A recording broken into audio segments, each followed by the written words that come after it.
Yeah. So, good morning, everyone. Good morning, ladies and gentlemen. Welcome to this webinar on succession and exit strategy planning for SMEs.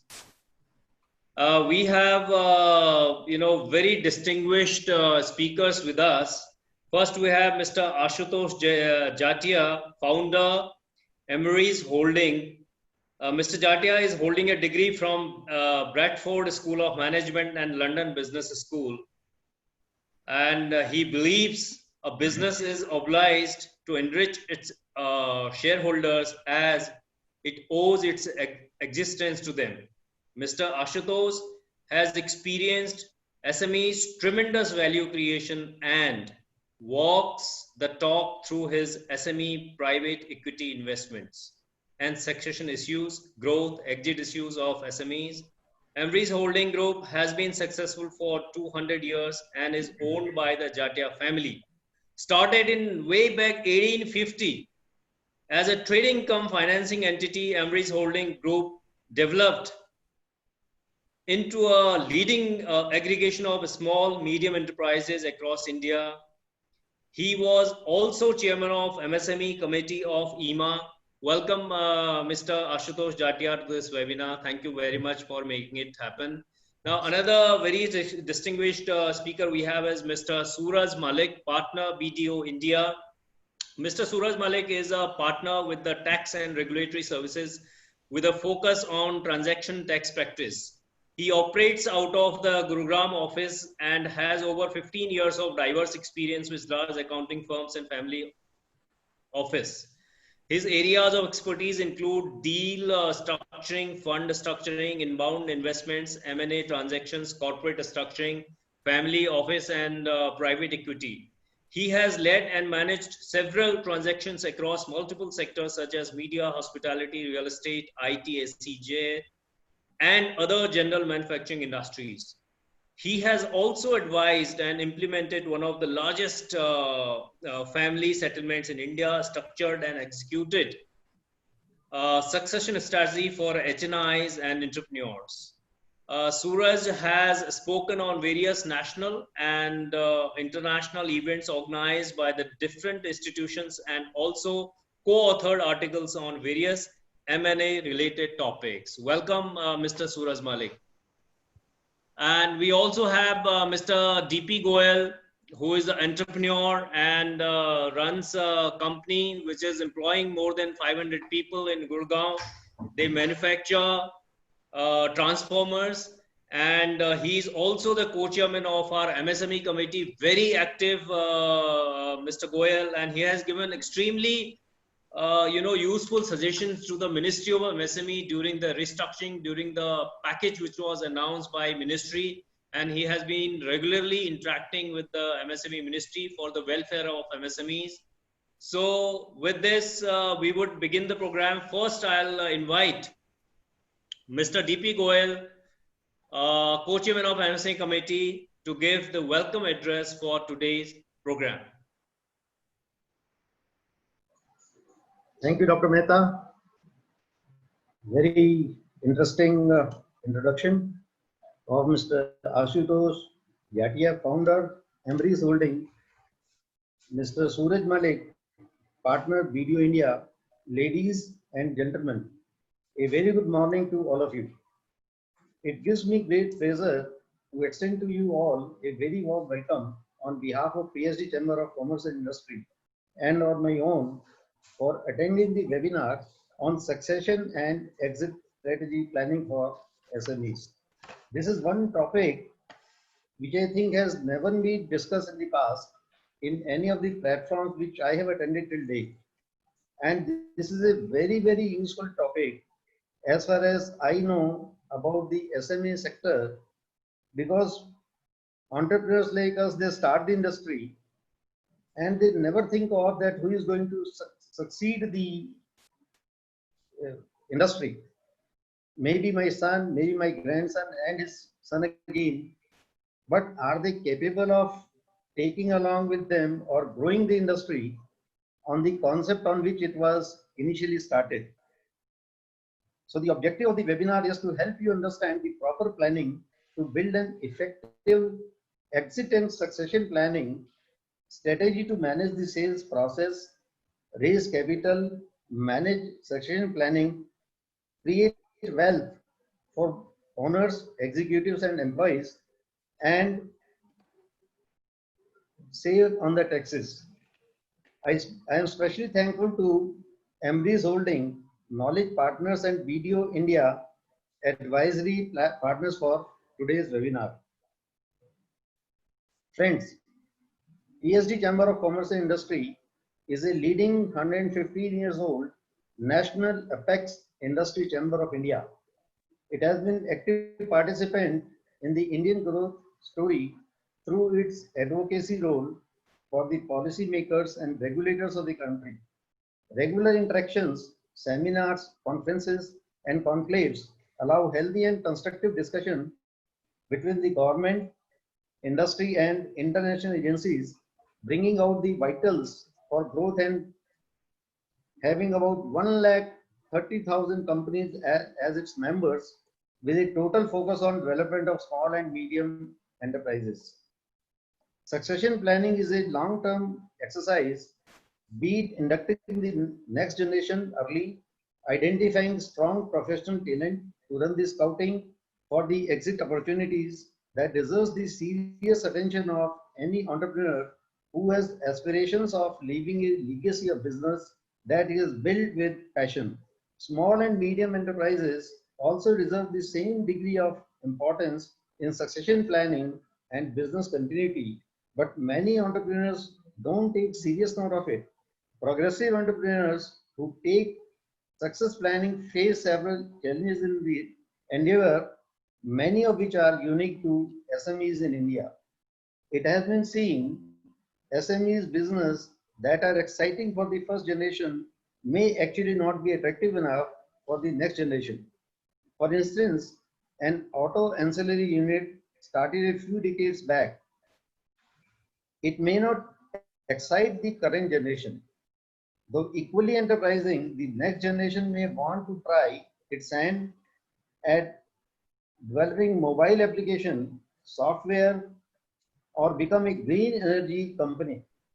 Inducting natural hairs into the business early could provide entrepreneurs with the necessary lead time to plan succession either from within or through outside professional managers. Other issues, SME entrepreneurs are almost always involved hands-on in the day-to-day running of their business, resulting in concentration of decision-making powers. Attracting professional talent at senior management positions becomes a challenge in such a stifling environment, leaving little choice outside the family in the matter of succession planning. Concepts such as clear separation of ownership and management, delegation of decision making are still aligned to many SME entrepreneurs, which are important to attract professional talent, which can be helpful in business continuity in the absence or unwillingness of natural care. Selling the business either as a remunerative exit strategy or in the absence of a clear successor is an acceptable evolution of a business in many developed markets.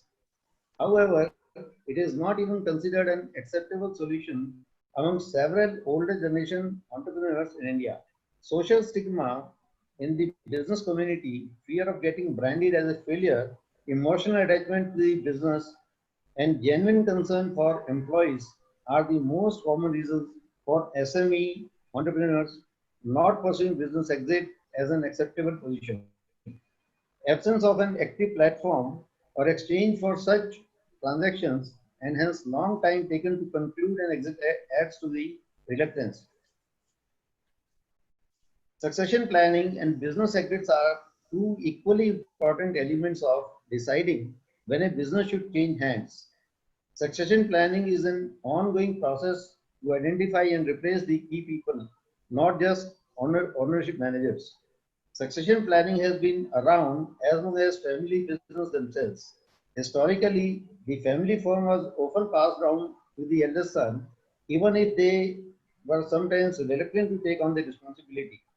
An exit strategy can also be open-ended, but it is more often fixed by a range of factors such as market conditions, and the age and health of those who are exciting. I wish you a very fruitful and productive webinar program. Thank you. Thank you, Mr. To Dr. Goyal. Mehta. Yeah, thank you very much for sharing your experience and your views on the succession planning. In fact, we are 115 years old organization, but Mr. Asutosh Jatia's company is 170 years old. So therefore, there cannot be a better, in fact, coordination, better association with two oldest organization. Before this, we used to think that 115 years. I mean, I have never come across while speaking in conferences that the organization is so old. But today we have come across with Mr. Ashutosh Jatia, which I read in the in his bio. So I think it is extremely wonderful thing, and I think that this association should go a long way. So with this, Mr. Goyal, I invite Mr. Ashutosh Jatia for his views on succession and exit planning for SMEs. Over to you, Mr. Jatia. Let me just take this opportunity, Dr. Mehta, to introduce the topic once, and then I will hand it over to Ashutosh. Good morning, everyone, and thank you for that great and kind introduction. Just like Mr.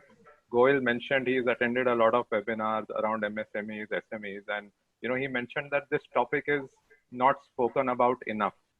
I mean, it is almost like talking about S, which people think is a taboo. I think succession in business in India, for some reason, we have old organizations, but for some reason it's still seen as a taboo. It's seen as a difficult conversation.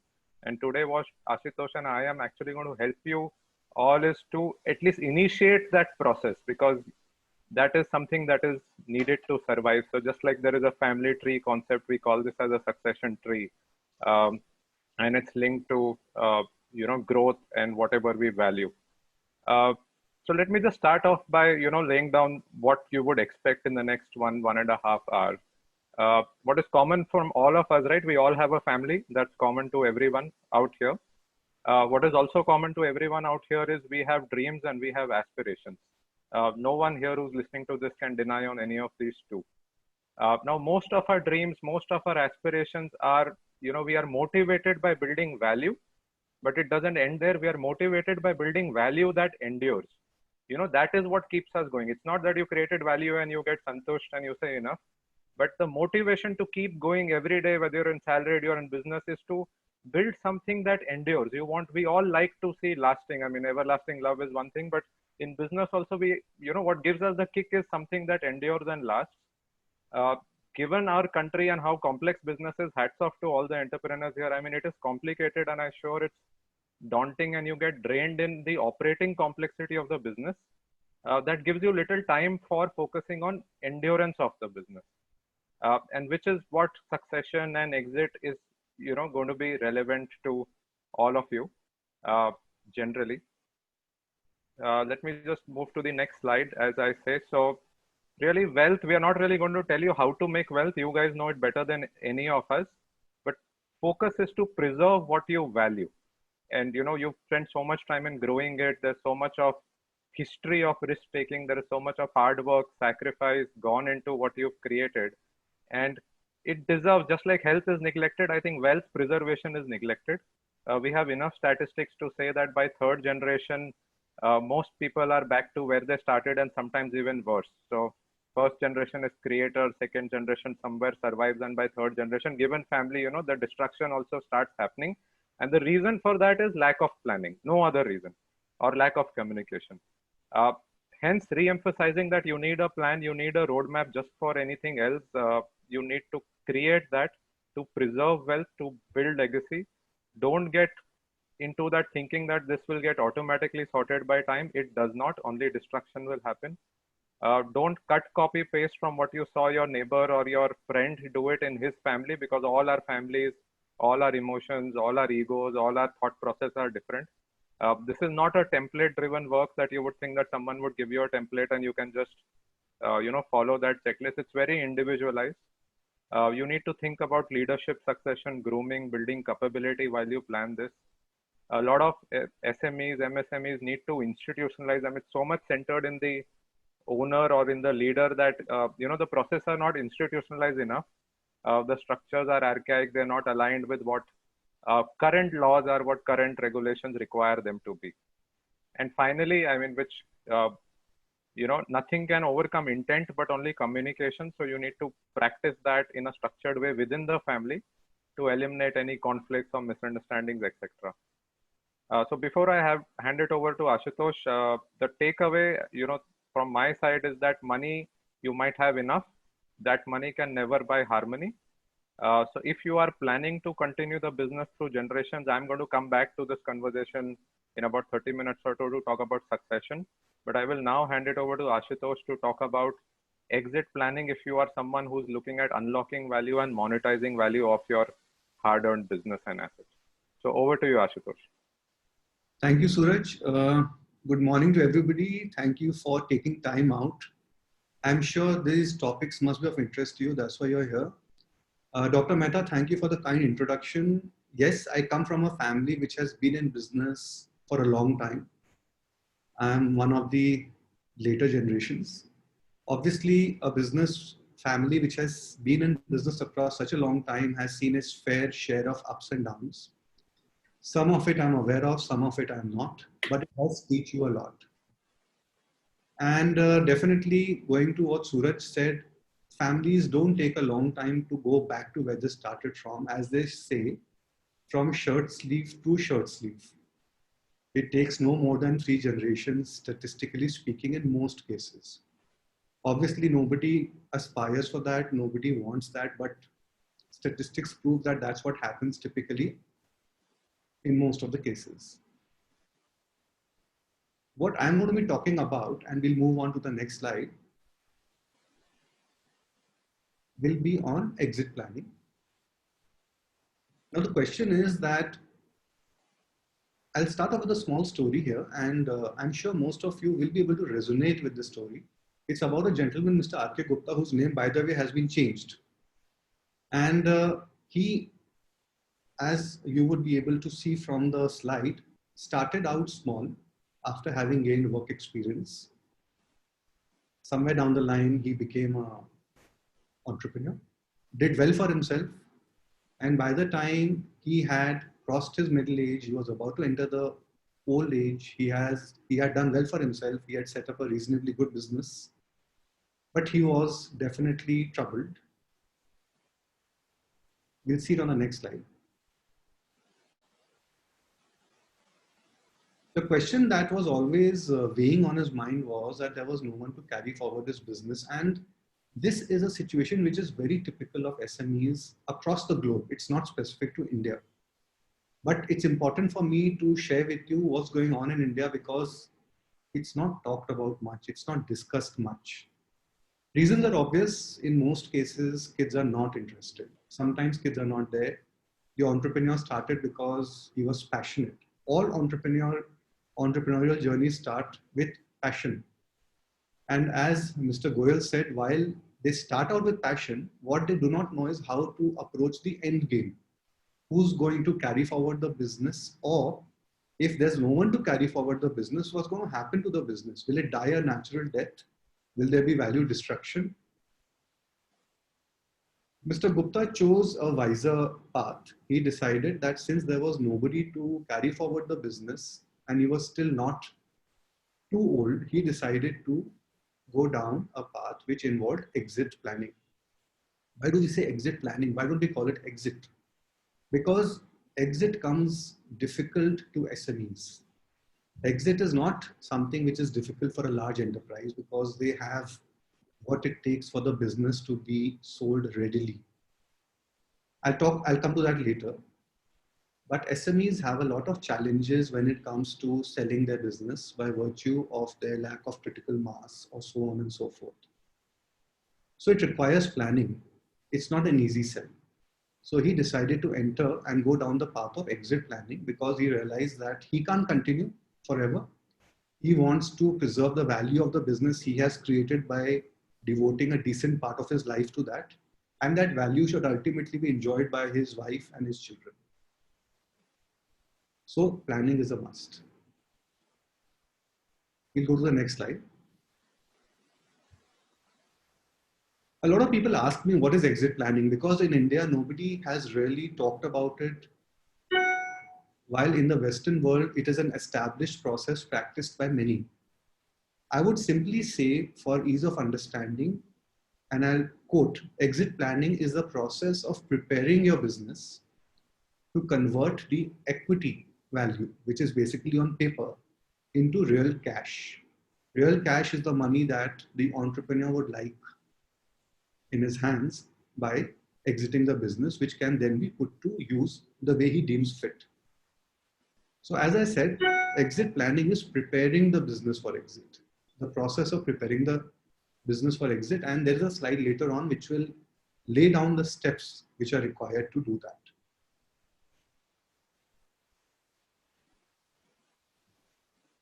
Now, a lot of people, when they talk about exit planning, I've often been asked this question, that when do you think I should plan an exit? And I find that very odd. Some people who asked me this question were people who had daughters. Eventually, they were going to get married, and it seemed that they didn't have any interest in joining their father, though times have changed. In some cases, the son was studying abroad. He had done very well for himself in some Ivy League university, and he was sitting on some very lucrative job offers. He didn't really seem keen to come back to India and join his father's business. So the point is that many a times, a lot of entrepreneurs are able to, if they want to, identify the signs which will tell them that they need to plan for an exit sometime in the future, because the current signs are themselves quite prominent and visible, which tell them that there will be nobody at a future date who will take over the business. So some of the typical signs that are clear, which tell an entrepreneur, is when you really have no successor, or you're close to exhausting your individual energy. This again is a very common issue I've seen with a lot of entrepreneurs. They started out with passion. Age obviously takes a toll on everybody, each one of us. Many a times they're not able to upscale themselves in terms of knowledge. They did what best they could with the knowledge they had acquired earlier. But then the world is changing. Nobody had heard of a lot of things like, let's say, for example, artificial intelligence a couple of years ago, which today is in vogue and is disrupting industries. So on and so forth. So a lot of entrepreneurs, especially in the SME space, find it difficult to keep up with the changing trends. And obviously they're constrained by finances and resources. That's also an indicator that they should be thinking of changing the gears. And obviously obvious things like changes to personal situation play an important role in the decision making of a person. I think these are the factors that one should definitely consider when he is thinking of when he should exit. The question is, how does he exit? Exit is always easier said than done when it comes to a small, medium enterprise. I am a SME businessman. I'm one of you. Many of the people who are attending, I saw from the attendees list, are businesses or businessmen who are running SME businesses. I have gone through the trials and tribulations that each one of us goes through on a daily basis. As a SME, what are the typical situations we typically are in? We are way down the value chain. We are typically tier 2 or tier 3 suppliers to a large corporate. We have financial constraints because banks don't have that much of confidence when it comes to lending to a SME compared to a larger corporate for obvious reasons. They feel SMEs are not that sturdy or stable when it will come to riding a down cycle. So availability of finance becomes a question mark. The customer knows that because we are further down the value chain, he can squeeze SME on pricing and payment. The best of talent doesn't want to join a SME because they are not sure about its future. And by the way, somewhere the promoter also plays a role. All these issues are prominent in SMEs, and I will be revisiting them very soon. The question is, how does a promoter exit a SME? The answer lies in the fact that he has to plan. There is no one size fits all approach, but to just kind of encapsulate this broadly, we can break up that process into 4 steps. The first step obviously is that we diagnose the state of the current business. Every business is different, every market is different, the prospects of every business is different. And here one has to decide, rather decipher, whether that business is really exitable or not. One important point here is that exit doesn't necessarily mean sale of the business. Exit can many a times also mean liquidation of the business. Easier said than done in many cases in India, but shouldn't be discounted. There are businesses, there are SMEs I have seen where the value of the land is far in excess of the liabilities of the business and the earning capacity of the business. Especially when those SMEs which were started, let's say 30 years ago, have now are typically in the range of the city, they started out and then the city has grown. Very similar to the situation of the mills in Mumbai, in Lower Parel. But I see a lot of SMEs in smaller towns where the land is appreciated a lot, while the business has not grown in a commensurate manner. So that should also be evaluated as an exit option, not necessarily the sale of the business as a going concern. Though usually it is the sale of the business as a going concern, which is a more achievable and a probable strategy to exit. And then obviously if the business is exitable, then deciding on the exit goal, having a rough handle on the value that you would like to derive, which is an aspirational thing, and coming up with a strategy on how to reach the goal. And this is a tough part, because if it was that easy, then appointing an investment banker would be the easiest thing to do, would get you a buyer, which is very difficult in SME. So this is something which requires a lot of creative thinking. As I said, there's no one size fits all approach. Then obviously execution of the strategy, and then finally closing the sale. Moving on. I was just talking about this, some challenges which we all experience when it comes to SME exits. One obviously is the size of operation. SMEs are small in size, so they lack critical mass.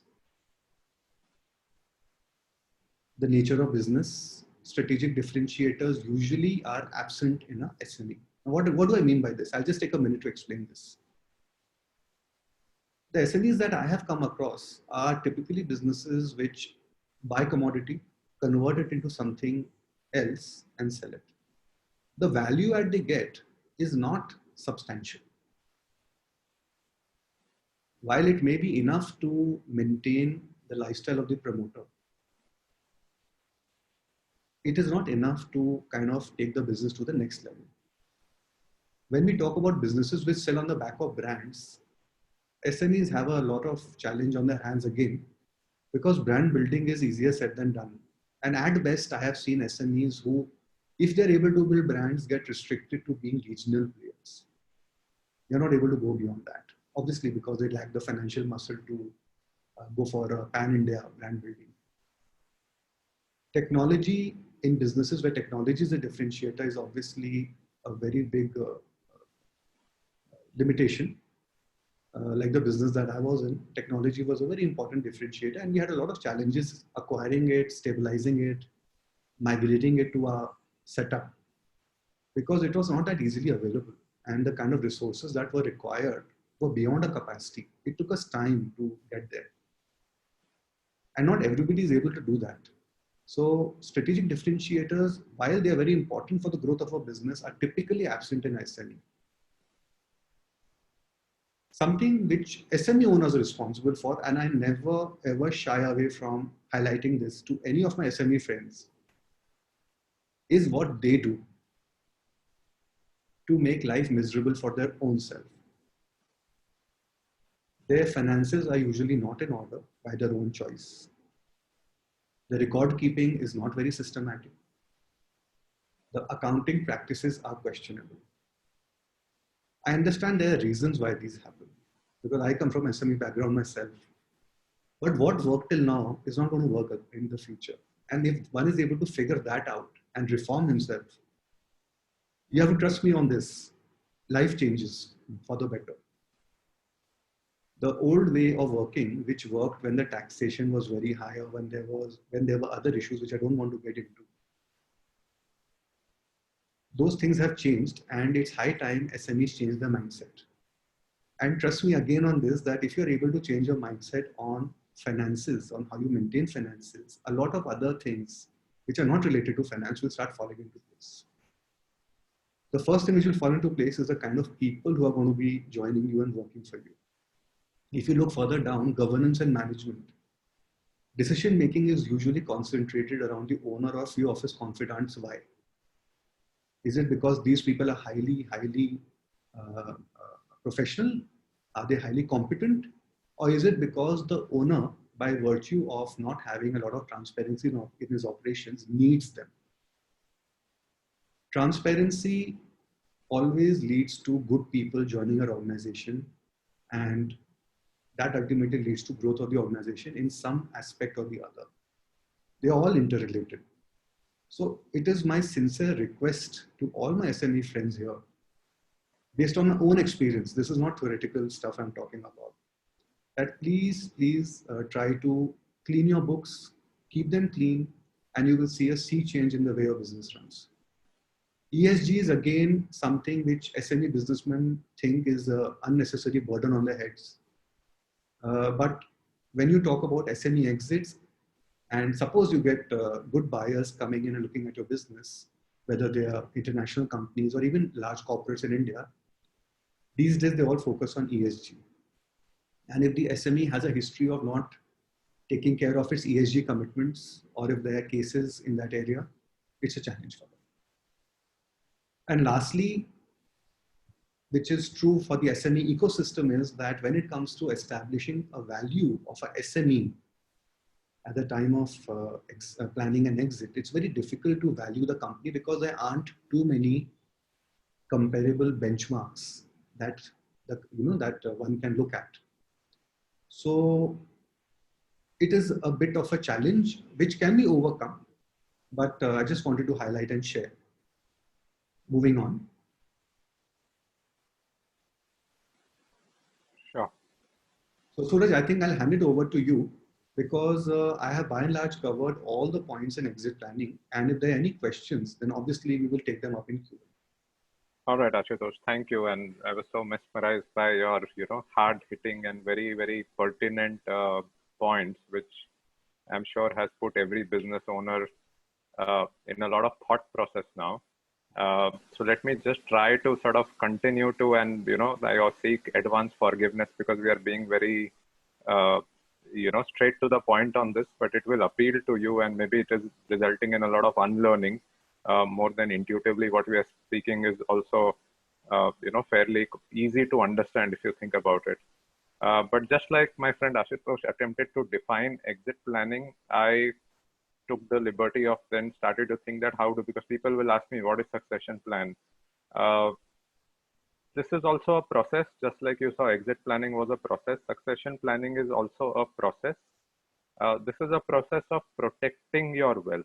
We are protecting it. We are neither growing it. We are neither valuing it, but protecting it with the objective to hold it rightly, to transition it, to distribute it for the family. We all create wealth for the family, as well as ensure that the wealth is governed in a simple and a seamless manner. That is important. Today, a lot of people might even end up doing little bit stuff on holding wealth, for tax reasons, etc.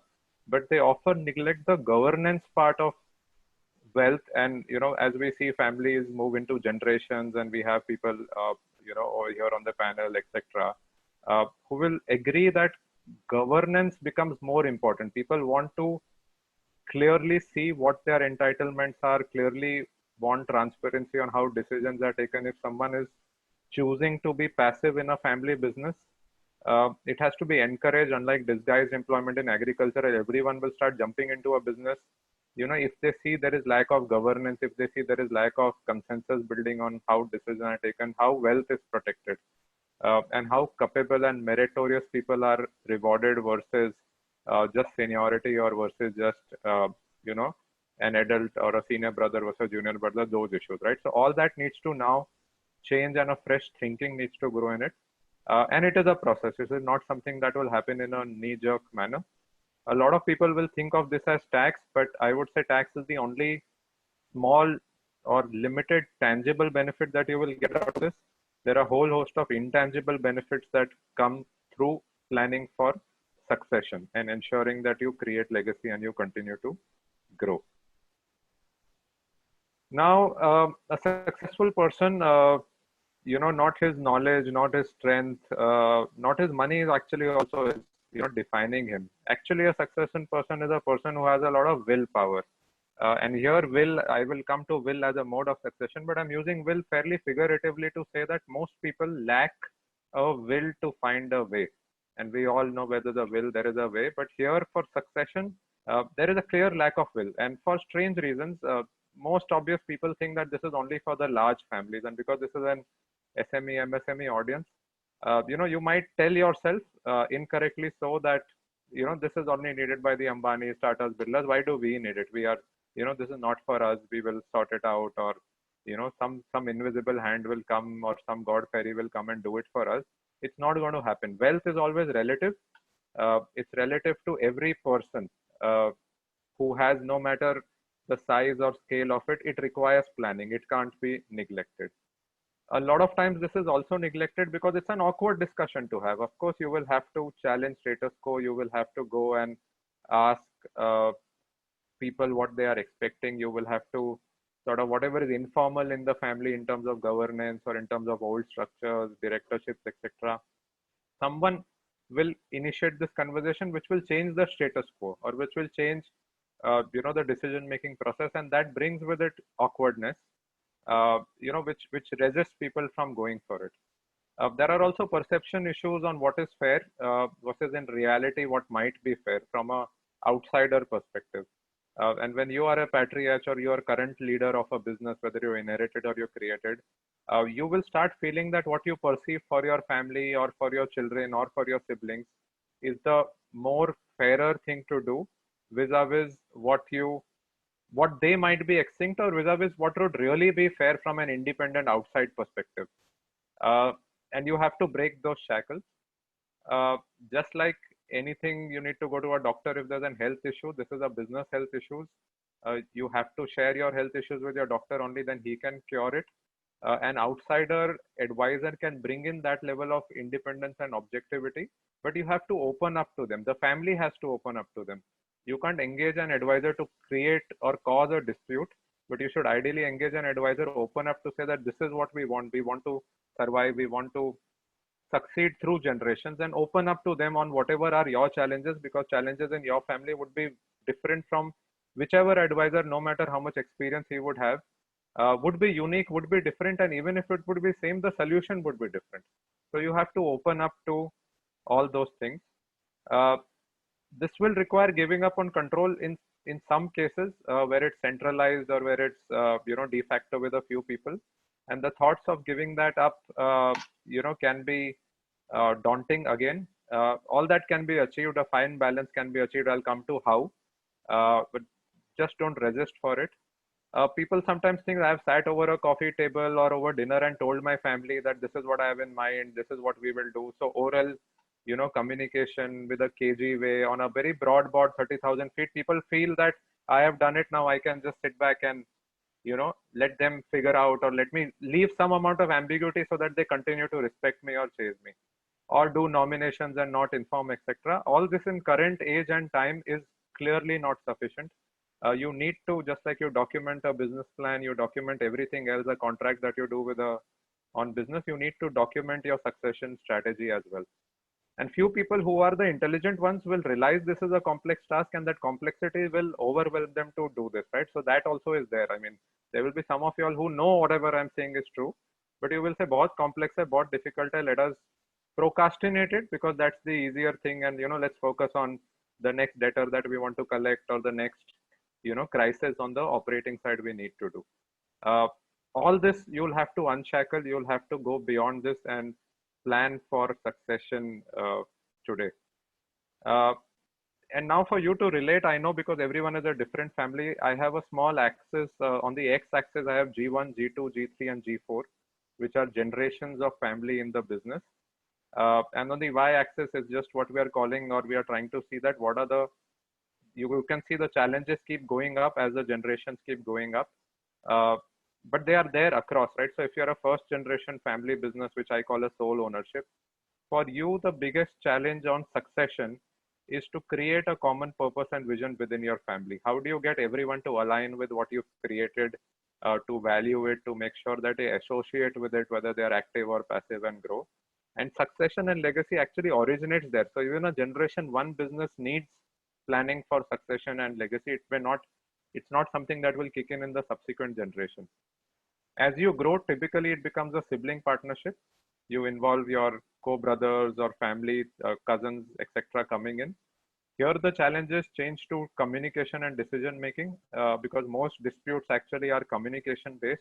People don't talk, people don't share, people try to sometimes be cunning, cute, or just neglected on what another person would expect.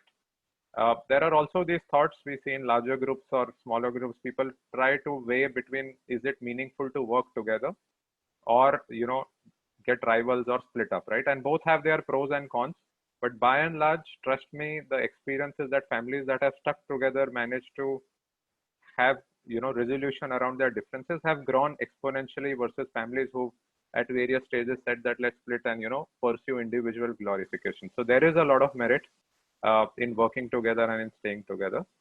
The next challenge at sibling partnership level is, of course, to also maintain entrepreneurial spirit. How do you keep ensuring that what the G1 did on creating it, on building it, how do you maintain that? Mr. Goel, Ashutosh, all of them mentioned that the next generation has very different aspirations, very different needs, very different drivers. And some of them may not just have it, right? Because if you don't create something, it's very hard to relate to it also. But it is a responsibility of the family to create that fire in them, or to create that entrepreneurial spirit, because the business is there, right? They created it for the family. As the family grows, and if the business still survives, still it is a cousin consortium at generation 3, clearly power circles will start emerging. Some families will take pole positions on the operating side, on directorships, on controlling key functions, and that's where the other families will start feeling uneasy on lack of information coming to them or transparency coming to them. There is also a lot of disputes that creep in because there is no rule on who can get involved in a business, who should stay out, what qualifications will be there, what would be the path where a person will migrate from a trainee to a director. And in absence of those rules, everyone wants to put their son or daughter right up there, and you feel that if you put them first, you will have a larger share. By this, the business also, if you're saying if the business survived 3 generations, it's reasonable to assume that it would have attained some degree of scale. So professionals start coming in. And now you have to deal with that professional animal also in the boardroom, because management will be them, and how do you align them, how do you marry their interest with what the family wants. And with G1 or G2, life expectancy in India is also going up, overseas is there. Those senior people will be there, but now you need to redefine their role. If there's a decision on a marriage or buying a house is a different decision which they need to start and have a say in family. But the role in business, as the generation changes, as the time changes, defining what a senior person's role in business is going to be becomes critical. Without taking away their respect or without taking away their position in the family, yes, they are important, but they need to start withdrawing to allow the next generation to have the learnings that it would take to take the business to the next generation. And finally, G4, for want of space, I had to limit the challenges, but the challenges are maybe more than this. Very few businesses survive. So you need to look at how do you maintain bonding with family, because it's so dispersed now, it's a dynasty. You need to build capability within the family on how people will come in. You also need to plan exit from a family, or forced exit, right? It's just unmanageable if there are 50 people now in the family by generation 4. You need to start planning, and this is not exit planning what Ashutosh discussed, but just exit for some factions of the family where others may buy them out to keep the business growing from a legacy point of view. At the same time, how commit to the vision, commit to what the G1 or the G2 set base, and keep growing. So these challenges are there. They will only keep growing. And if at G1 or G2 level, if they are left unaddressed, I mean, your business will never see the G3 and G4. That's the unfortunate part of how family businesses operate. So moving ahead, why we've spoken enough of this, but I will now quickly on this slide cover why succession or legacy. And I say this is like protecting your assets from yourself. Because you are taking risk, because you are indulging in operating business, because business itself has risk, you need to protect the assets that you create from the business risk. Ring fence them, ensure that whatever happens on the business side in an unfortunate event or a crisis like we are today, your family assets are preserved, and you've created that border between what is personal and what is business to protect it. This will help preserve legacy and ensure business continuity. A lot of developed countries have estate taxes, inheritance taxes. India will soon, at some stage, if we are saying we are aspiring to be the next superpower, we also have to start calling us as a developed country at some stage. It's been too long that we've been liking to be calling ourselves developing, emerging economy. From developing, we've got to emerging. But one of the things that this emerging or developing economy has done is income inequality. And all economists or think tanks in the finance ministry will support that we need something like an estate tax or an inheritance tax in India to bring back that equality, which means if you're inheriting wealth beyond particular thresholds in countries like US, UK, Japan, you pay a tax on inheritance. And this is already taxed income or already taxed wealth, but still you pay. These are the laws. Now in these countries also, these laws have existed for 25 to 40 years. But there is a saying that this tax is only paid by idiots. What does that mean? That, you knew there is a tax, you know that you're creating wealth, you know that inheritance will be a trigger to it, and you need to plan for it. It would also, intuitively, you would feel that India still doesn't have, but because we are getting in that direction, the sooner you plan for it, your structure will be far more agile, far more adaptable to whenever the law comes. And most cases when the laws have come in some of these developing countries today have come with a look back or grandfathering provisions that they've sort of let go of trusts or structures that were created sometime before the law was introduced. So the sooner you do it, it will not only give you time to plan for your family issues to be, very, very dealt with in a customized way, but also plan for tax in a more agile manner.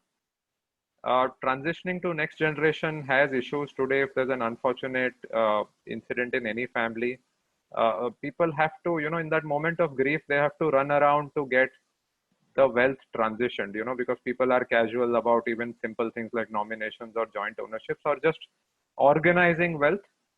When you do succession planning, you will by default end up organizing a lot of your wealth. You will inventorize it. You will clearly specify what is meant for whom and in what manner will that go to that individual or person, or even if you want to protect for someone's interest while they are alive, all that will become seamless. And in the moment of grief, people will not be running pillar to post or in government offices just to protect their wealth or prevent anyone starting and disputing titles, etc.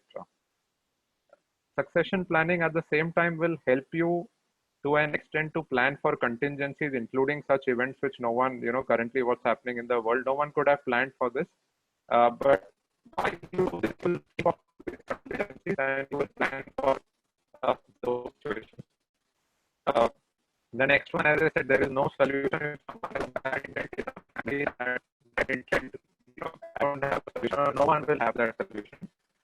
And that intent, my experience is, how does it brood? Because there is no rule in a family, right? There is no rule which tells a person that you can't conduct this way, you can't do this, you can't charge personal expenses, you can't start taking advantages. But once you start having rules, you start giving people comfort, all will operate with a degree of uncertainty. It will sort of curtail like bad intent or bad thoughts and will prevent conflict. It will help you to maintain a degree of harmony. I call this like a Lakshman Rekha in a family. Not having it will, everyone's mind on a bad day, a bad communication with anyone sitting across can lead you to do, stuff which you will also regret, but it will throw open a can of worms, arguments, etc., which is hard to control. And as I said, people in families are looking at more respect and more agreement than wealth. but not having the Lakshman Rekha can set the house on fire. And similarly, as families grow bigger, succession planning will help you achieve a greater degree of control and governance on your wealth. Suraj, if I may just add Yeah. one point here, that while we are talking about succession planning, which involves ring fencing your wealth today and being able to pass it on to the next generation later seamlessly, obviously, what is very important for any business family or any family rather is that there is peace, harmony, and happiness today. Future is in the future. And a structure of this sort, where things are sorted, streamlined, identified, and structured in proper structures, legal structures, what Suraj is referring to, makes the members of the family, especially the women folk in a family who are often at the receiving end, I've seen in most of the families, at peace, because they know what belongs to them. They know that in the unforeseen event or mishap, if it so happens that their husband is not there, and especially if it's a joint family, they know exactly what to fall back upon. They know what their kids are going to get. So it removes a lot of the ambiguity today, therefore improving the fabric of the family today. The future is definitely secured, but today becomes a happier today. Yes. Yes, I was just taking notes, and what you say has a lot of meaning, a lot of value, a lot of food for thought, right, for everyone here, and not just for themselves, but even for people not here, to explain to them the benefits that this would bring. And we all want, right? We all want these SMEs, MSMEs to survive, grow, become G4 businesses, become the the larger organization that they aspire to be. And in the Western world, I can tell you there are studies that those people take this seriously, and that's why they get there, right? They become the MNCs or billion-dollar organizations, by sheer planning. If you plan right, everything else is only execution. So yeah, thanks so much for bringing in those points. Now, how do we do this? This is a question we've spoken enough, and you would have started feeling that it's all good theory, nice talk. But now let's also get into that. How do we do it? Now, this slide at the first instance, if you glance for it, you would have seen that there's so much of red on a will, and that's why the speaker is trying to advocate a trust. Let me clarify by saying that no, a will is something basic everyone should have. This is only a relative comparison of a will and a trust. Even if you go for a trust for your succession planning, you should continue to have a will. And I'm only trying to amplify why trust is better than a will, rather than advocate that you don't need a will. It is only going to help you overcome what a will can't achieve. And the first thing, if we go point by point now, is like flexibility, right? Let's say you have a very unique issue in your family. You want to provide for a member, a special child, daughter-in-law, exclude son-in-laws. All those issues are there in every family. But if you have unique issues, wills will normally operate by Hindu law, will normally operate by what you write therein, etc. And just like why there is a will, there is another thing. Where there's a will, there's a way to dispute. Trust will operate little differently, because you're creating it. Will comes into action once you are not around. Trust is coming into action while you are around, and that's where you can have greater degree of flexibility to address your family unique issues and see how that plays while you are there, rather than leaving it to an administrator or an executor or someone senior in the family to make it happen. So that is a great advantage that trust would bring over to a will. The ease of transition also in will. Let's say you have a property of your shares, someone will have to go and get a probate or a mutation or a process even for shares to get done. A transmission process is involved. In trust, because you are doing it while you are around, you are transferring it to a trust while you are around. At that unfortunate event, there is no one who needs to do anything. The assets continue in the trust because you have done it in a way and you've defined, after I'm not there, who will be the beneficiaries, what will be the interest, how it will operate, who will take decisions, etc. The third point, which is a clear green, and in an Indian context, a lot of people take or seek a lot of comfort that, if shares or if assets are in my name, I will be seen and is control. My family will respect me. Outsiders will respect me. I feel nice. I feel nice with a heavier balance sheet and with more assets, you know, under my say or my control. And in will, of course, you will enjoy that warmth of your wealth because it continues to be in your name. In trust, it moves from your file to a vacuum, which is a trust. It's not gone to the beneficiaries yet. I still don't put it as a red because you can achieve the same degree of control by being a trustee or a protector or an observer in a trust. And you can continue to enjoy or that warmth that you get by directly owning the assets even in a trust. So there is a degree of inferiority as far as that control via ownership versus control through a, you know, a deed or a document in a trust. And this is something that you would need to overcome if you choose to do succession by a trust over and above a will. The last three make it very, very important for all business families, right? Now, you all take loans, you all sign business contracts day in and day out. A lot of that can bring in liability. Banks take personal guarantee. A lot of contracts in the fine print might expose you to something. You know, even in SMEs, things we've seen that things like a POS or other things have started to create individual liabilities on directors. Now, you can't protect assets through a will because if they're in your name, if there is a claim against you, anyone, your creditor or a suit can go after it. But if they are in a trust, it becomes, and again, not in a trust where there is already a claim, but if you start parking and creating assets in a trust, you will be able to protect them better from such third-party claims. And this will ensure that the family legacy or the wealth is preserved. Estate tax I discussed on the previous slide, because in will, the transfer will happen at the stage of death, which means the tax will get triggered. And we don't want to be in the feeling that, you know, in spite of knowing that this is there, not planned for it. In trust, because on that unfortunate event, nothing happens, the asset continues where it was. You will by and large, and again, we don't have a law, so I can't say this with conviction, but you will by and large plan better for this tax, just like it's done in the Western world. And finally, for immovable properties, etc., you will not need to go through a probate process. More than costs, I would say it's the sheer difficulty running pillar to post, especially if you have children who are not in India or not in the same city, you know, to go to courts, to get things done, to deal with all the way things happen in India is not a very happy situation. And people end up getting more frustrated and in fact, at times even cursing their predecessors to say that, why did you leave us with this complexity? We don't want this wealth. If your son is in New York who works in a high profile job, will beyond the point lose interest for a South Delhi apartment. I can tell you with experience. He will say, it's not my cup of tea. I can't come to India 15 times and every time, you know, not get the thing closed or done. So that's the unfortunate part that you can avoid by creating a trust while you are there. There are certain alternative modes. I said we should look at a combination. Some part of your wealth you are sort of passing on the succession problem to your next generation by you can simply gift them out, and then your sort of next generation needs to plan for succession. You've eliminated it from you. And people miss this, that you know, for shares in companies, etc., there is a concept of joint ownership. Very few people practice it, which again makes the process easier, that once one joint owner is not there, automatically it goes to the other joint owner. For bank accounts, insurance policies, demat accounts, etc., nomination will again make the process easy. So if someone is a nominee on a bank account, the bank will allow the funds to go to that person, but it is still prone to dispute because nominee is only seen as a custodian of the legal heir. So if someone challenges that a nominee is not the legal heir, that person will have to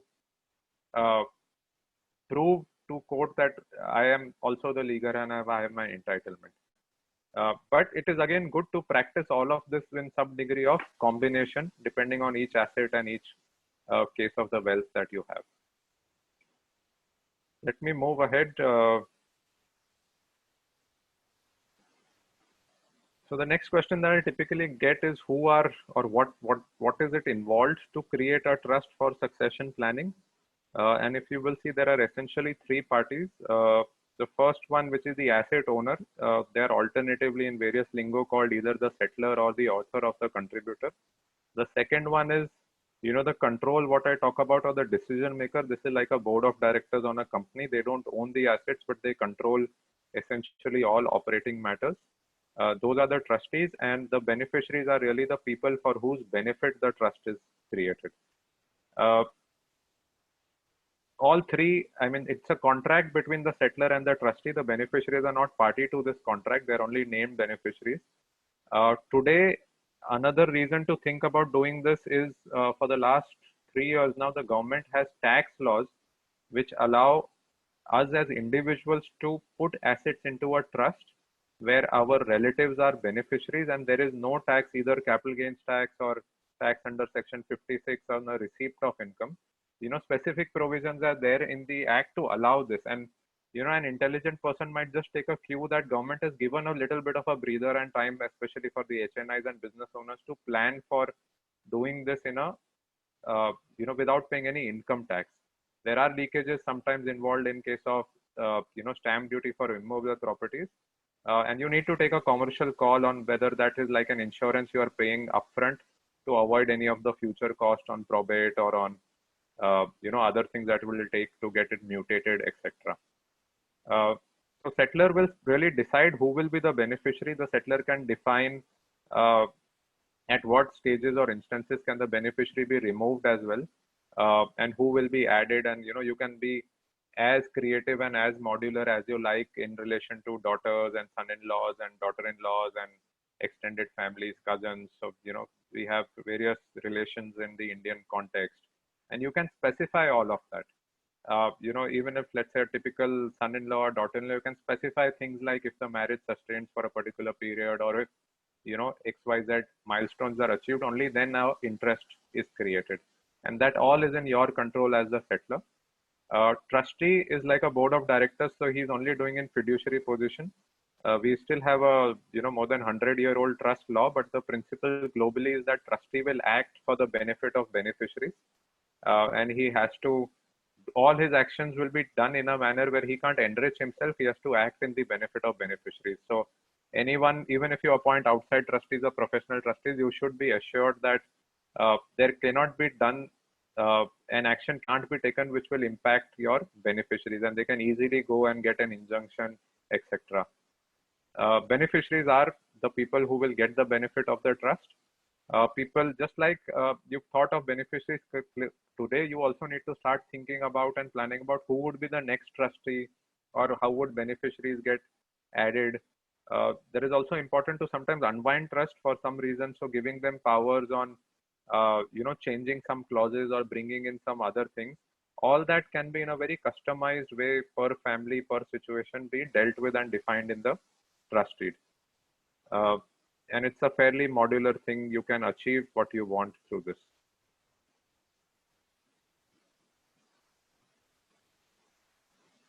Now, you would have heard about things like a family charter or a constitution. I sort of like to distinguish this from a trust. As I said, trust is a mode of holding assets instead of individual. Family charter or constitution is like a bylaw for the family. Just like you have an articles for a company or a partnership deed or an LLP deed, this is the bylaw of the family. This you could, some people like to combine all these bylaws in the trust itself, because trust deeds will get filed with your tax returns, with go to a lot of places where you open bank accounts, etc. That document will, quote unquote, in some way become available in the public domain. Bylaws, I always recommend that keep it private, keep it within the family. So have a document which binds the family like a shareholders agreement, but plan for holding wealth through trust, and plan for defining your governance and operating protocol through a family charter or constitution or whatever name that you would like. You can call it articles of the family or bylaws of the family as well. This will capture things, and this is just indicative. This will capture things like what is your long-term vision, what are the goals. You could also capture exit as a goal here if you think that your business at a particular stage is meaningful to exit. You will capture that who owns what, how will decisions get taken, what are the rights of passive members, what do active members owe to them, things like reward, things like incentivization for active members, right? Everyone who's active feels that they should get some delta by being active, and everyone passive should be accommodative for it. Again, the Lakshman Rekha, that if there is a conflict, how it will be dealt with. You don't want family members to start going to NCLT or courts or police or whatever, right? So if you have a document, people will necessarily go to that trusted person or authority or elder or a co-family member to first resolve that conflict. And you You bring in outsiders only fairly late in the day. Provision for philanthropy also is important. People like to provide for it, and you can define and make it binding on your successor generations that if you started a particular initiative, that will have to do it. So all this really successful families have it, and there is merit in having it.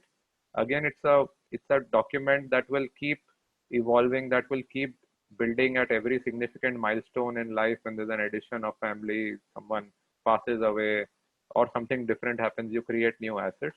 But having it will prevent conflicts. It will provide this roadmap for continuity and legacy. And to an extent, creating a document but putting it in your tijori will not solve anything. Practicing it is important, and we've seen in experience that you need an independent outsider to bring in an objectivity and oversight to practice. Because theory feels very nice. We know so many families who got to a stage of having this, but never signed it, never actioned it. Just feel nice. You start feeling nice ki mere paas hai. I have a charter, and you think I've sorted. No, you have to start practicing it, just like how you treat your parents. You believe people say that your children will treat you.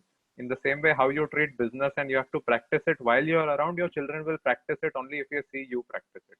If it is that document which has gone into a cold storage in your locker, it will stay there and it will die its natural death there. People will not follow it or not really execute it. And as an outsider or an independent, I'm not saying bring a boardroom in your bedroom, but just have independent people who don't have any interest or bias to ensure that the value that this can create is actually realized, and is not lost in individual personality or ego trait. So how do we get going there? Step one is have a vision for succession planning. Identify what your assets are, just inventorize them, properties, assets, business assets, personal assets, and then start communicating with family. Ask your generation, what is their expectation? What do they feel? What do they want to play a role? Do they don't want to play a role? Do you have any special needs for family? Start agreeing and talking to them at this stage, right? Even if you, before starting to draft a document, have a broad consensus that this is the end goal that we want to achieve, and only then start building structures around it. Structures will be built, you have to align. The laws are changing every day. Tax, people are mobile, so look at FEMA. If your children are mobile, or you yourself want to relocate, etc. For listed companies or companies on SME stock exchange, you have to look at SEBI.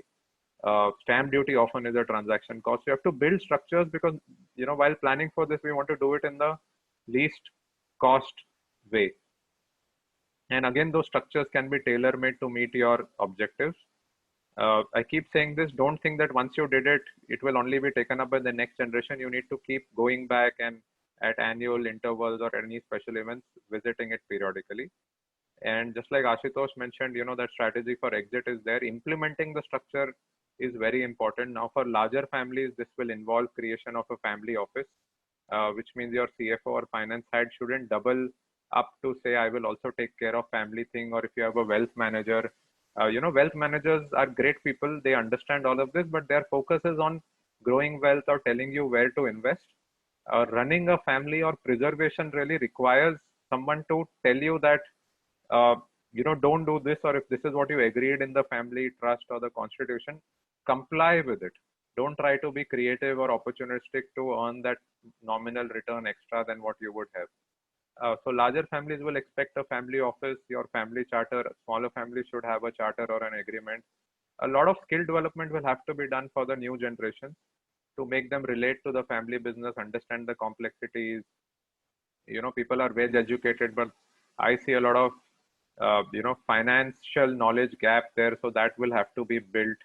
How do you incentivize people who are devoting time to grow the business? So reward, salaries. Abhi tak in SMEs, typically all families who are involved take mota moti a similar salary.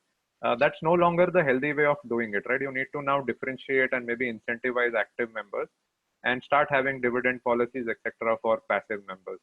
Because the moment you have professionals, with ESOPs or a private equity or anyone coming in, he will not like an equalized saying every family will, take this much out of the business directly or indirectly. And implementation will bring with it this whole requirement of conflict resolution and governance protocol. So plan for this, build a solution which will address your unique needs is the key takeaway from this slide.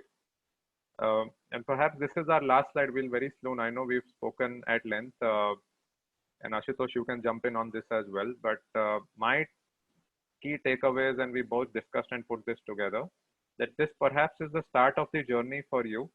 And there are three intertwined circles between family. There is business assets or your business, and there is personal assets.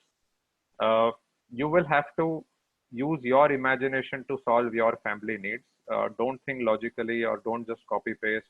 Don't neglect or procrastinate planning for a succession or an exit. It needs action, and it needs the call to action for that is today. The fear of losing control, as I said, is illusionary. Whatever you fear that you might let go, or the fear or a thought process that selling my business is almost like family crown, all that is illusionary. What really matters is preserving your wealth and being fair to your family with you've done sacrifices in creating it. So these all things are illusions. You need to overcome it. Communicate, participate, bring everyone on board. Don't create a charter or a trust or a document or exit plan and they'll tell people that this is what I've done and you all need to do it. That's not how it will work. You need to make it participative. If there are employee, external ownership, private equity, etc., you need to plan how your family planning impacts them. A lot of family businesses, for example, today during COVID, etc., I know are saying that we are generally sorted. We will finish whatever projects we have on end and not grow the business. Is the liquidation call, let's say some families are taken. Now, imagine if you have an investor sitting on your company, he wouldn't want that, right? Because he's invested in your family and your abilities to grow it. So you need to plan for that. Business assets and personal assets, people intermingle from, because money is created in business, you start buying property, cars, jewelry, art, and all that is mixed in the business. You should start segregating it because no investor will value it on an exit. You will never get a valuation for it. So it's always best to create that, in a separate system than in the business system. Gone are the times where you need complex holding company structures, multiple NBFCs, etc. That is dated. You now need to go to a simpler, transparent structure because your next generation will not be able to deal with that complexity. They want a very simple thing that this is what I own. Please tell me how I own, how do I own it? What do I need to exercise my right on this wealth? You need to engage with people like Ashutosh who bring with him, the years and years of family business legacy experience and advisors like us who can, we will not have solutions for everything, but we can bring independence and objectivity to your exercise. So, don't read. Yeah. Please. Sorry, if you want to add something, you can. Just to kind of jump in and add just to what Suraj was saying. Me and Suraj, we came into this as a, to kind of talk on this topic for the simple reason that while there are enough and more people out there who advise SME families or so on and so forth on how to grow their money, as a SME family business owner, I have not come across anyone as such who has ever come and told me how to preserve what you have. So if I don't preserve what I have, how will I even grow it? Because tomorrow some unforeseen event may come and even take away the capital I have, the principal. So forget about the appreciation on the principal. And again, I can only talk from my experience of coming from an SME business family. The cleaner, the better. The more unclean, the more complicated and the possibility of more problems in the future.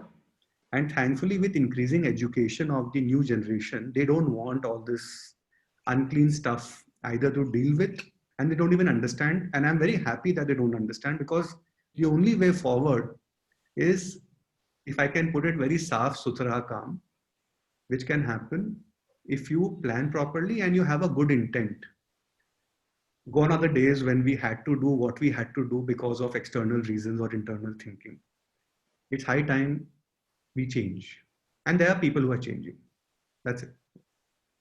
No, thanks so much. And your business experience really helps. I come from more of a professional background and, my experience is more on dealing with other families, but yeah, the your relation to all these issues is at a very different level altogether. So just last three things before we open this up to Q&A. Please don't ever look at starting this only for tax benefits. That is just one benefit. Look at all the intangible things that are there, and tax is just the icing on the cake when you plan for this. Talk to people, talk to your next generation, especially if we say that whatever we do for our family. So communicating with them, talking about this S, which is a taboo, has to be more structured now. And you have to keep revisiting this at periodical intervals. So I hope today's discussion, what Ashutosh had with you earlier on exit and succession, is really an opening milestone for you to start this journey on succession. And there is a little bit on both of us on what we bring and how we can help you to through this. I will maybe now take this back to Dr. Mehta, and we can then open this for Q&A.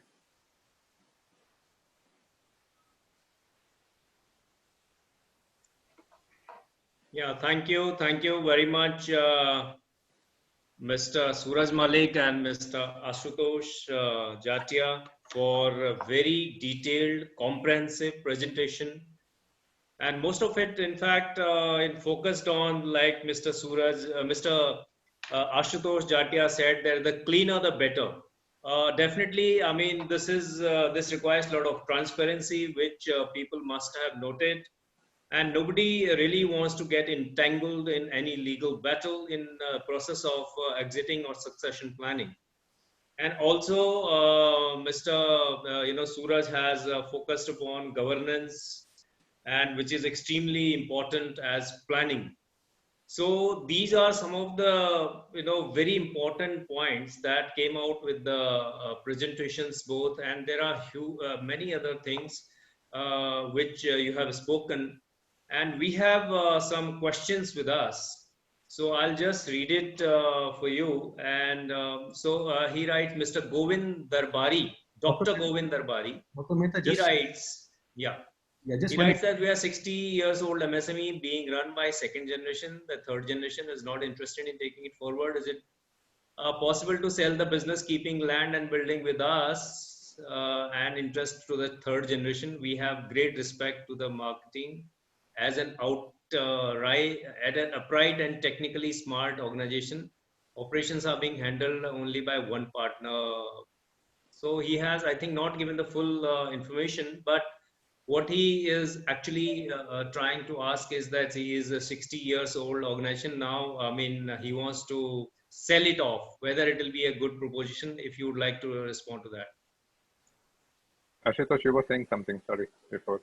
All I was saying was that I was seeing the questions while we were chatting, and I saw some questions are very specific in nature to the specific organizations, which I think we should take it up directly offline with that concerned. Yeah, sure. Some questions are generalized, and I think those might be the ones we should focus on answering, because that might help everyone. Definitely. But since you just brought up this question of Dr. Darbari, I will suggest that he can contact us offline. Okay. Really, I can't answer this question based on what he's sharing right now. Yeah. Mr. Dr. Darbari, in fact, many more information should be required. I think it will be better that you contact Mr. Ashutosh Jatia offline. That will be better. You have his contact details, and he can probably throw more light on this. So we have, the question for his listing of one's SME on the NSE and SME exchange is good strategy for exit planning. What are the chances of finding an investor willing to take over management control of the company? And of course, the second question from Mr. Bipin Mullik is, can the shares of the SME held in family trust, say 80-90%, and balance be distributed among trustworthy employees who may form a working board and guide functioning of the SME without intervention of family of SME owner? I think this is very relevant. So, Suraj, I think I'll just address some part of this trust. Sure. So, Mr. Malik, as far as the listing of the company on the SME exchange is concerned, whether it is the NSE or the BSE, it will depend upon the merit of the company. I have no idea about your company. both the exchanges have certain minimum criterion that have to be fulfilled. So, I mean, you can look it up online, or I can share the details with you. It's all on the internet. It is a strategy for exit planning, but I don't think it's the right strategy because you would like to exit 100%, I guess, because that's what exit planning means. And when you list a company, I mean, you can't really sell all your shares because then who would buy them and who would become the new promoter? So the right way to plan an exit is obviously always to find somebody who's willing to buy out your entire stake, who typically is either a financial investor, which is very difficult in the case of SME, or a strategic buyer, like either a customer or a supplier or a competitor, which is a more doable option. So in my opinion, SME exchange listing may not be a good idea because it will not fulfill your requirement of exit planning. Finding an investor, financial investor, or a strategic partner would be something you should look at. Sure. And I would agree with that. If I may just, add on to say that this is more of unlocking value. So let's say you have value and, you are listing. When someone lists, investors prefer to give capital for growth of the business, and, listed entities are expected to be better governed by, having now independent directors, quarterly or half yearly disclosures, etc. So you will end up improving visibility of your company, improving practices and all. But yeah, finding that as a path to exit may not be the right strategy. It is only a good strategy to get rightly valued, rightly benchmarked, but you should have at least one generation willing to put sweat in it to keep sort of that unlocked value, to keep getting better benchmarks for it. And then at a listed level also there are transactions, but yeah, it is not the short term or the quick fix solution for exiting a business. It's more for getting it benchmarked, more for improving the visibility, attracting talent, creating some liquidity. But as a founder, getting exit there is difficult. Okay. So, we have a question from Mr. Sunat Mittal, which also looks to be very specific to his company. Maybe that he may like to contact you, Mr. Ashutosh, offline.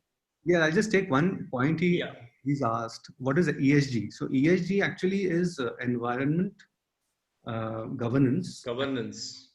Yeah. And it also means, social. So every company is expected to fulfill these three criteria through certain actions that they need to take. They should not be polluting the environment. They need to fulfill or live up to certain governance standards and do certain things for CSR. And many SMEs don't take it seriously. They think it's a burden for them. Either they don't have the bandwidth or they don't want to spend that kind of money. Ultimately, they suffer because when the time comes to do a deal with a potential buyer, the buyer looks at ESG performance of the company over the last few years. And if it finds that the company has violated any of these, which it gets to know through an audit, then even if everything else is ticking the box, that deal usually typically doesn't happen. So I would strongly recommend SMEs to look into the ESG aspects of their respective businesses. But the other question that is raised is very specific, and I would suggest that we can have a chat offline. I had also seen one hand raise while the chats were going on by Ms. Smriti Kanoi. So if she unmuted and she can ask a question. Yeah, okay. Preeti, okay. Smriti Saluja or Preeti? Okay. Kanoi. Kanoi, okay. So I'll, Paramjit, can you unmute her?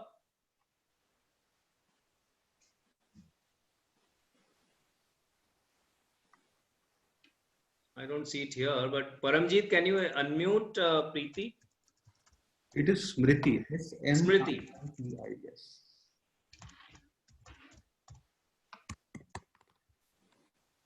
Paramjit? No problem. If you can ask her to type the question, maybe that might. Yeah, okay. Then we have one more question from Mr. Narayanan. He has written, where to start to create a trust? How much will it cost us? can you please provide some inputs? How to contact you, he has written that also. Maybe you can also send your contact details on this. Sure. Sorry, should we just type in the email IDs on the chat? Yes, that'll be better. Yeah, sure.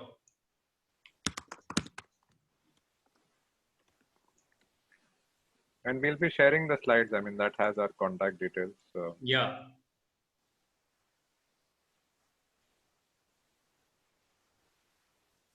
Okay. Yes. So right now, we have no more questions from anyone. If anyone would like to ask any question, please raise your hand, or you can type the question.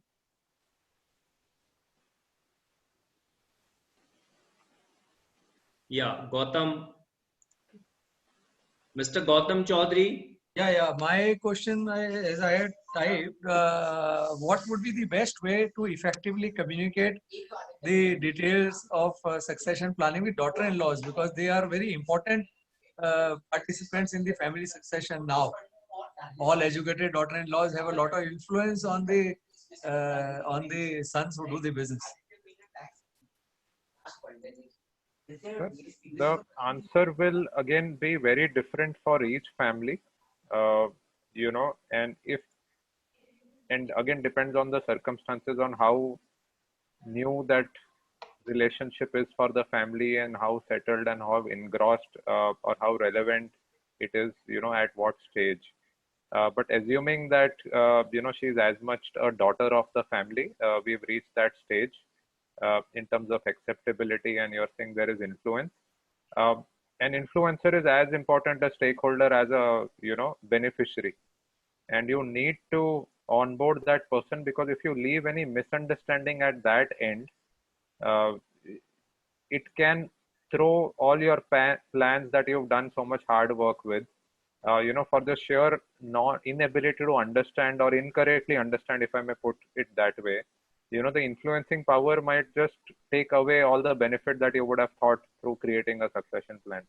So you need to onboard it. You can't shy away from it if you believe that, you know, this individual has a great deal of influence on your successor. Okay. So AM, please ask your question.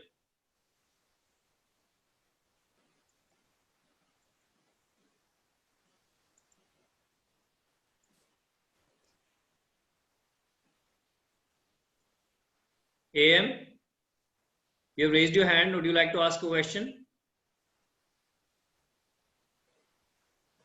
Oh, I think.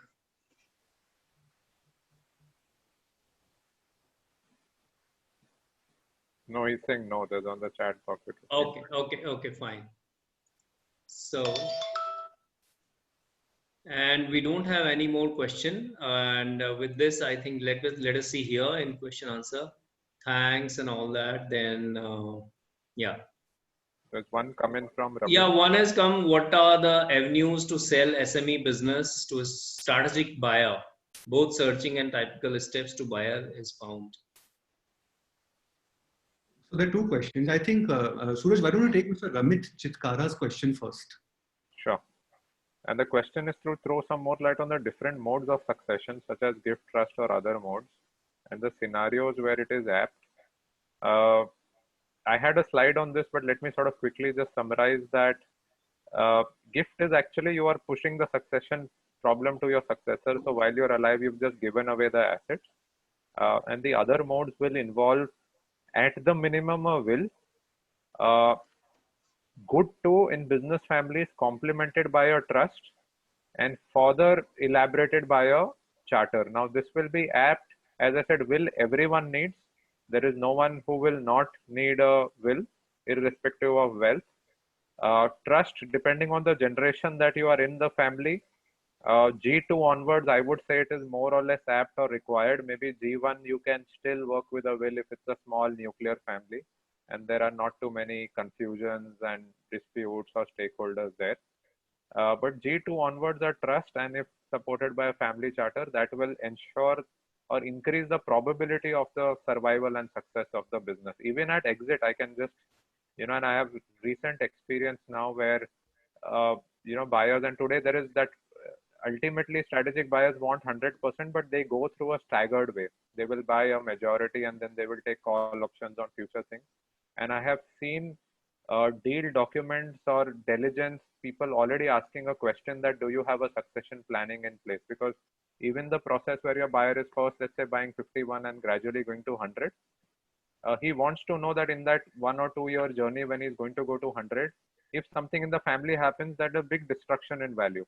So they would expect to see documents and conduct and structured family operation even in an exit situation. Okay. Good to have. So Smriti Kanoi writes, Ashutosh, thanks for letting me know in your session. It is really important for us to learn the right tenor of the family business transition at the right time. But she has a question and she's not able to get unmuted. Could you get her unmuted, please? Okay, it is not being able to. Okay, let me first find her. Smriti.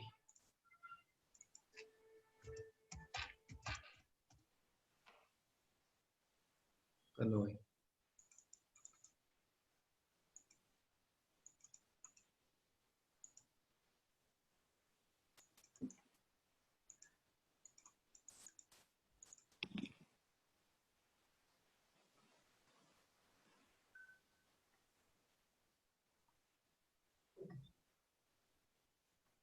I don't find her in the... By the name of Samriddhi. You can just... because I'm searching through Smriti, but I don't find that name here.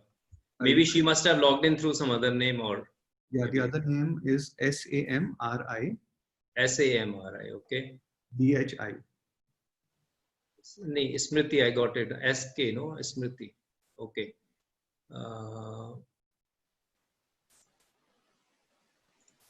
Yeah, she can talk now. Smriti, you can ask. Hi Ashutosh. Yeah, hi.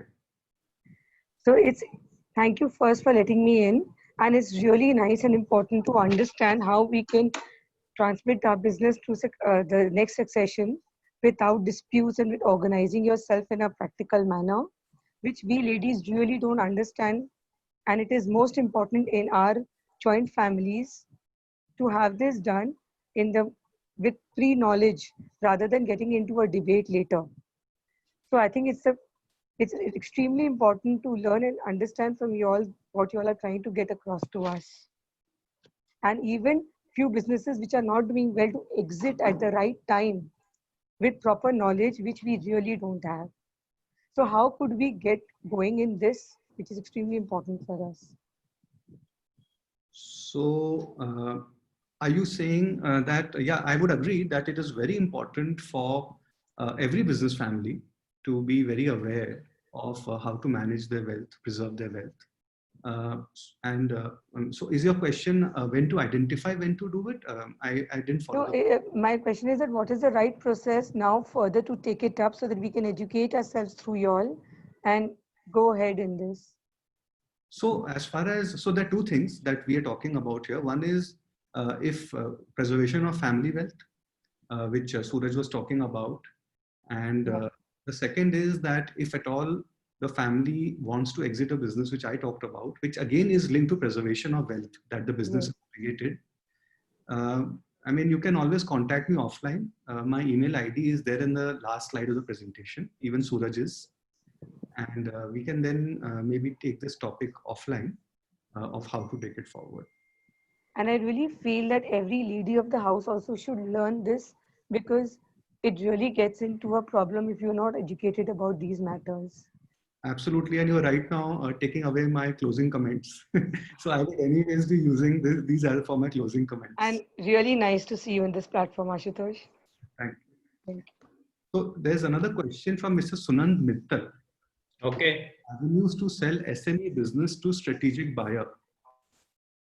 Both searching or typical steps if buyer is found. So Mr. Mittal, again, this would be a function of the kind of company you have, the size of the company you have. If the companies are reasonably large in size, investment bankers do a good job finding you a good buyer, strategic buyer. If the company is relatively small in size, it's a challenge. And that's where I think the exit planning process really adds value. So I think we should have a conversation again offline on this for me to better understand exactly where you are placed. Okay. So I think there are no more questions, and it has been a very, very interesting and very knowledgeable deliberation, Mr. Ashutosh and Mr. Suraj Malik.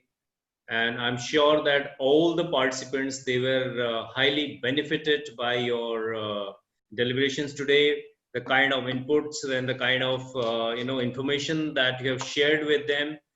And they will be anyone who's has a very specific question regarding their specific business, and they will definitely contact you.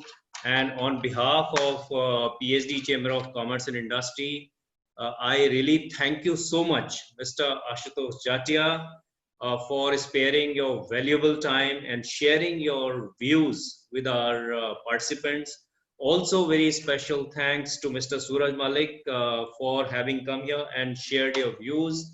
And many thanks to Mr. DP Goyal, co-chairman of our committee.